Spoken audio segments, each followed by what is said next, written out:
UGC का मामला अभी सुप्रीम कोर्ट में लटक गया है। अगली तारीख 15 अप्रैल है। इस बीच यूजीसी के नए नियमों को लागू करने को लेकर दिल्ली के जंतर मंतर पर बड़ा प्रदर्शन हुआ।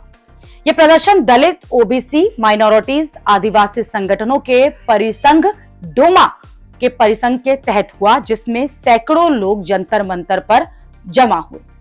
जैसे ही जंतर मंतर पर प्रदर्शन की तस्वीरें वायरल हुई, वैसे ही ये सवाल उठने लगे कि जब सवर्ण समाज ने दिल्ली में प्रदर्शन करना चाहा तो उन्हें इजाजत नहीं दी गई। रामलीला मैदान से हटा दिया गया, उनके नेताओं को हाउस अरेस्ट तक किया गया। लेकिन मोदी सरकार के राज में बाकी सब जो आंदोलन है वो हो रहे हैं। यूजीसी के समर्थन में बड़े बड़े प्रदर्शन हो रहे हैं। सवर्ण समाज इसी पर सवाल उठा रहा है कि क्या सारी पाबंदी सिर्फ सवर्णों के लिए है। जंतर मंतर पर प्रदर्शन में डोमा परिसंघ के अध्यक्ष, पूर्व सांसद और कांग्रेस नेता उदित राज भी शामिल हुए। उदित राज ने कहा कि इस प्रदर्शन में ओबीसी के लोग भी आए हैं, लेकिन उस संख्या में नहीं आए हैं। ओबीसी अब धीरे धीरे जग रहा है, लेकिन पहले जैसे ओबीसी समाज नहीं है। मंडल फर्स्ट और सेकंड की लड़ाई दलितों ने ही लड़ी थी। अब ओबीसी भी आ रहा है, लेकिन उस संख्या में नहीं आ रहा है। नहीं तो 85% की ताकत बहुत होती है। यानी उदित राज का यह दावा है कि यूजीसी के समर्थन की लड़ाई को दलित लड़ रहे हैं और ओबीसी समाज उस तरफ से आगे नहीं आ रहा है।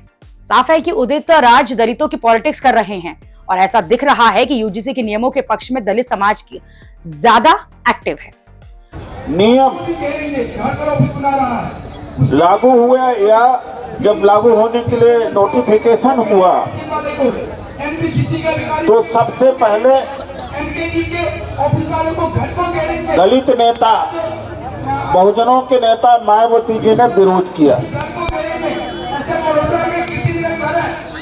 बीजेपी वालों ने नहीं विरोध किया। बीजेपी का कोई बड़ा नेता खुद विरोध नहीं किया, लेकिन आरएसएस, बजरंग दल, अखिल भारतीय विद्यार्थी परिषद सबने विरोध बड़े तेजी से किया। 2012 में यूजीसी ने एक सर्कुलर जारी किया था। जैसे ओबीसी का नाम जुड़ गया,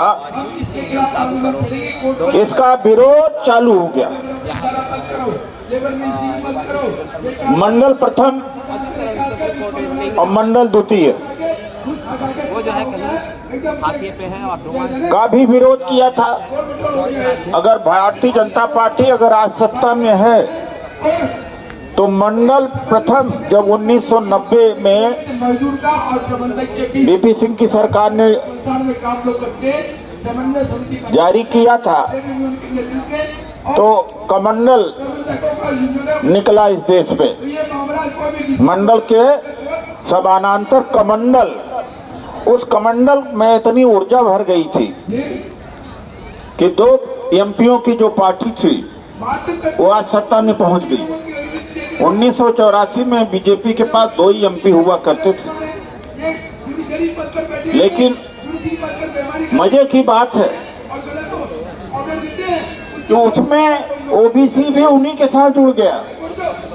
अपने हितों के खिलाफ ओबीसी भी खड़ा हो गया। उदित राज ने यह भी कह चुके हैं कि जिस तरह से सवर्ण समाज ने जुटा और यूजीसी के नियमों पर रोक लगवाई थी, वैसे ही अब दलितों, ओबीसी को भी एकजुट होना होगा और यूजीसी के नियमों को लागू करवाना होगा। उदित राज का यह कहना है कि यूजीसी नियम को गलत तरीके से समझा गया और फिर भ्रम और अफवाहों के कारण गलत संदेश फैलाया गया।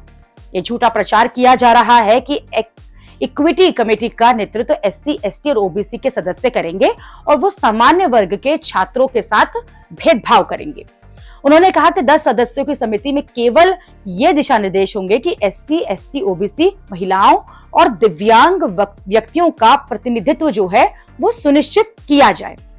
उदित राज ने यहाँ पर यह भी आरोप लगाया कि भारतीय जनता पार्टी और राष्ट्रीय स्वयंसेवक संघ से यूजीसी नियमों के खिलाफ आंदोलन शुरू कर दिया है। यूजीसी के नियम के पक्ष में भी लगातार प्रदर्शन हो रहे हैं। अभी मामला कोर्ट में है, इसलिए हर पक्ष जोर आजमाइश कर रहा है, मगर कोर्ट में सरकार का पक्ष क्या होगा ये क्लियर नहीं है।